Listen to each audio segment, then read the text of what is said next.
Good morning. Attend your roll call.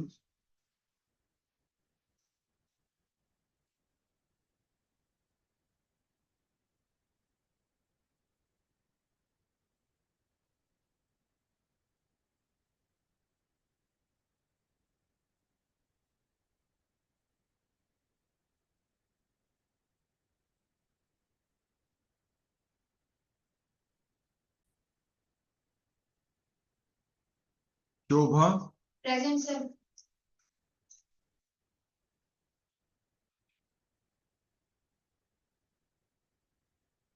Kirti, yes sir ji.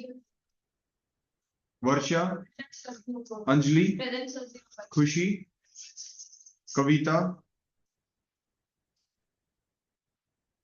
Garima, Ishan, Isha, Pankaj, Prashant, Puja, Priya, Sheetal, Simran, Bhumika, Diksha, Khushi, Renu, Muskan, Hitesh, Tamanna, Nancy, Jyoti, Priyanka, Deepanshu, Sarika, Muskan, Sakshi, Aditi, Jyoti, Aryan, Lakshmi, yes sir. Naina, yes. Sanju, Siddharth, yes sir. Riya, yes sir. Tanu, Sanu, Anjali, Vansh, Mann, हर्ष, रिंकी, मुस्कान, विधि। होगी बेटा सभी की attendance? अपनी साथ के साथ cross check कर लिया फिर अपनी अटेंडेंस देख ली ना सभी ने अपनी अटेंडेंस आगे पीछे सारी आपके साथ।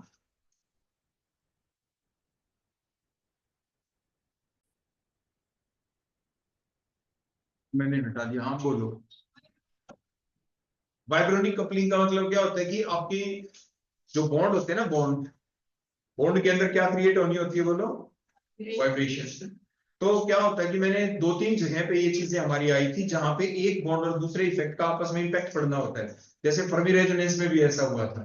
तो मतलब क्या होता है वाइब्रेनिक कपलिंग का, जब भी आप कोई भी मॉलिक्यूल होता है उसके अंदर बाहर से आप कोई रेडिएशंस डालते हैं, रेडिएशंस की वजह से उस मॉलिक्यूल के अंदर जो वाइब्रेशन हो रही है वो तो हो ही हो रही है, प्लस साथ के साथ क्या कोई दूसरा ऐसा बॉन्ड है जिसका उसके ऊपर इम्पैक्ट पड़ रहा है, जिसकी वजह से क्या पता आपस में एक दूसरे के साथ रेजोनेट कर गए और साथ के साथ, ठीक है ना। तो उसको क्या कहते हैं? Vibronic coupling. मतलब वाइब्रेशन की वजह से। देखो मान लीजिए मैं यहाँ पे शांति से बैठा हूँ, ध्यान से देखो, अब मैं पढ़ रहा हूँ, ठीक है, मैं पढ़ना शुरू कर दूं। मेरे बराबर में भी एक बच्चा यहाँ पे बैठा है विद गैप, समथिंग गैप थोड़ा सा है, थोड़ा गैप पढ़ रहा है। मैं उसको बिल्कुल तंग नहीं कर रहा ना, वो मेरे को तंग कर रहा, वैसे बैठे। उसके बाद क्या हुआ? उछाल आ गया, धरती हिल गई। तो फिर क्या हुआ? उसके आने की वजह से वो धरती कम भी हिली है ना, तो थोड़े थोड़े हिले। मैं उसको टच नहीं हो पाया, वो मेरे को टच नहीं हो पाया, है ना, हम एक दूसरे को टच नहीं हो पाए, हमारे एक दूसरे के ऊपर इफेक्ट नहीं पड़ा। अब क्या हुआ? थोड़ी तेज भूचाल आ गया। अब क्या हो गया कि मेरा हाथ है ना उसके एरिया में ऐसे चला गया इतना, और उसका हाथ मेरे एरिया में ऐसे आ गया, जैसे हम एक दूसरे के हाथ में हाथ डाल के नहीं चलते, तो ऐसे हो गया कुछ आपस में, मतलब उन दोनों की आपस में इंटरेक्शन होनी स्टार्ट हो गई। तो इंटरेक्शन हो गई किस वजह से हुई? Due to the vibration, vibration की वजह से, और उनमें इंटरेक्शन हो गई। कपलिंग का मतलब क्या होता है? इंटरेक्शन। तो वाइब्रेशन होने की वजह से उनके बीच में कपलिंग हो जाना, इंटरेक्शन हो जाना, इसे वाइब्रोनिक कपलिंग कहा जाता है। और वाइब्रोनिक कपलिंग सिर्फ यहां नहीं, एक जगह और होगी यूज, और वो होगी आपकी इलेक्ट्रॉनिक स्पेक्ट्रोस्कोपी। जब आप पढ़ते हैं इलेक्ट्रॉनिक स्पेक्ट्रोस्कोपी में, देखो क्या होता है, ये पूछा जाएगा आपसे जो आप अगले सेमेस्टर में पढ़ेंगे फाइनल ईयर में जाकर, इनऑर्गेनिक केमिस्ट्री में आएगी इलेक्ट्रॉनिक्स में, उसमें ये पूछेंगे, सुन लेना ध्यान से जो मैं बता रहा हूँ, क्योंकि वो आएगी फिर दोबारा। उसमें आपसे क्या पूछेंगे? ये कहेंगे बेटा ये बताओ कि जो इलेक्ट्रॉनिक स्पेक्ट्रोस्कोपी मतलब यूवी विजिबल स्पेक्ट्रोस्कोपी जो होती है, उसमें जो बैंड आएगा ना, बैंड वो कब आएगा? मतलब इलेक्ट्रॉन की ट्रांजिशन कब होती है? इलेक्ट्रॉनों की ट्रांजिशन होने के लिए भी है तो स्पेशल रूल जिन्हें कहते हैं सिलेक्शन रूल है। जैसे अब यहाँ पे भी सिलेक्शन रूल था ना, तो उसमें ये कहा गया कि भाई कभी भी है ना, कोई एक डी है, दूसरा भी डी है, डी से डी में नॉट अलाउड, इलेक्ट्रॉन नहीं जाएगा, एक डी से वहां पे नहीं जाएगा। ये डी है तो, क्योंकि डी के तो 5 ऑर्बिटल है, पांचों की एनर्जी सेम है, तो ये कोई ट्रांजिशन है।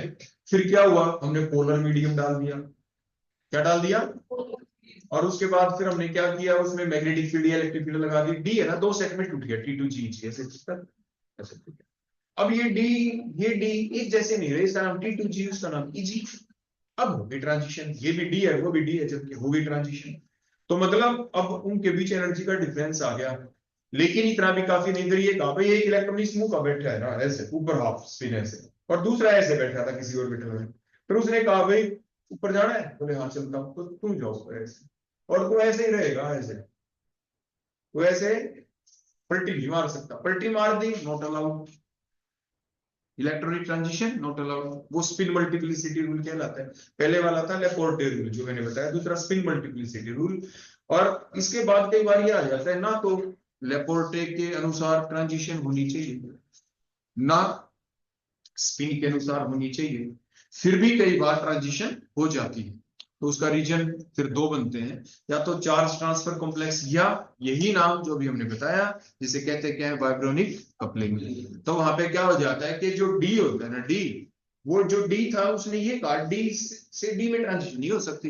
तो जब वाइब्रेशन हुई ना, after absorbing UV visible radiations, there occurs vibration in the molecule, and due to that vibration the mixing of p and d orbitals takes place as a mixing of d is not pure d, p is not pure p, intermixing होगी p और d की, और अब हो जाती है transition, और band भी आना शुरू हो जाता है, मॉलिक्यूल भी कलर हो जाता है। क्योंकि इलेक्ट्रॉनिक स्पेक्ट्रोस्कोपी हमें एक ही फायदा देती है, जैसे कहते हैं ना यूवी विजिबल स्पेक्ट्रोस्कोपी, विजिबल का मतलब दुनिया कलरफुल क्यों है, विजिबल स्पेक्ट्रा की वजह से, है ना, तो उस विजिबल रीजन की वजह से।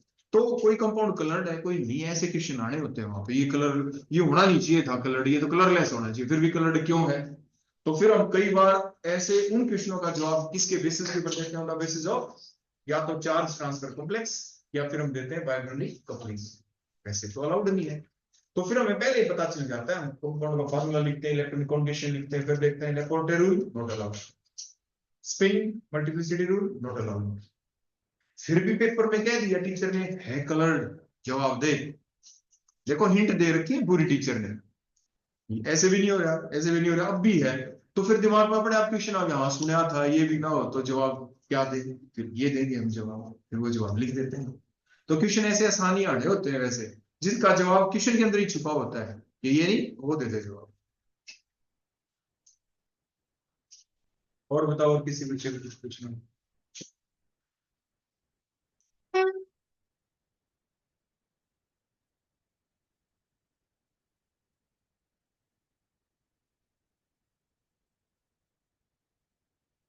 अब में से किसी बच्चे को कुछ सुनाना है? किसी को याद है IR स्पेक्ट्रोस्कोपी को कोई जैसे शुरू से आखिर तक मिक्सअप करके बोल सकता है कोई? बोलना है किसी बच्चे को, किसी का दिल कर रहा है बोलने का, कि मेरी इच्छा है।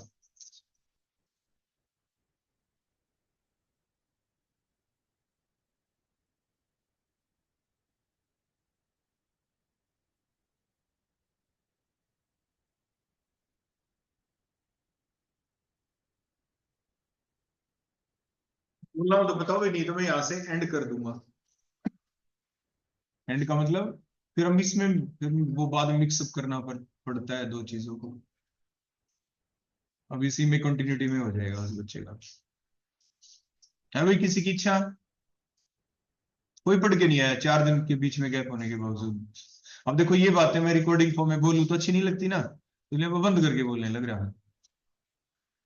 ऐसे मैंने फाइनल ईयर वाले बच्चों के साथ भी ऐसा ही किया था, पहले मैं उनसे पूछता था भाई आज कौन कौन सा बच्चा तैयारी के साथ आया है, तो जो बच्चे कह देते थे कि हम 3 बच्चे हैं, 2 बच्चे हैं, 4 बच्चे हैं, तो फिर मैं पहले उनसे पूछता था, फिर मैं रिकॉर्डिंग स्टार्ट करता था, फिर मैं पूछता था आप भाई कौन है, फिर ताकि पता है पहले से ये बच्चे बोलेंगे। ऐसे आपने टीवी के ऊपर प्रोग्राम देखे हैं, वो पहले ऑलरेडी सेट प्रोग्राम होते हैं, अब यहाँ से सीख पाएंगे वो चीजें। इसको कहते हैं सेट होना अच्छे से। पहले बातें कर लेते हैं कि जो भी चलते हैं ये क्वेश्चन है, हम आपसे ये पूछने वाले हैं, ये देख लो इसका आप क्या जवाब दोगे, तैयार हो इन क्वेश्चनों के लिए, हाँ ऐसे वैसे मैं आपसे ये पूछूंगा वो पूछूंगा, सब कुछ प्री प्लान पहले से। फिर उसके बाद स्टार्ट होता है इंटरव्यू। टीवी के ऊपर जो चलते हैं, देखा ना उसका ट्रेलर आपने, अभी भी देख पा रहे हो ना, ऐसे ही होता है बिल्कुल। बंद करके अब आपका वो लाइव टेलीकास्ट नहीं चलता, फिर लाइव टेलीकास्ट तब स्टार्ट कर देते हैं जब सब कुछ सेट हो चुका होता है।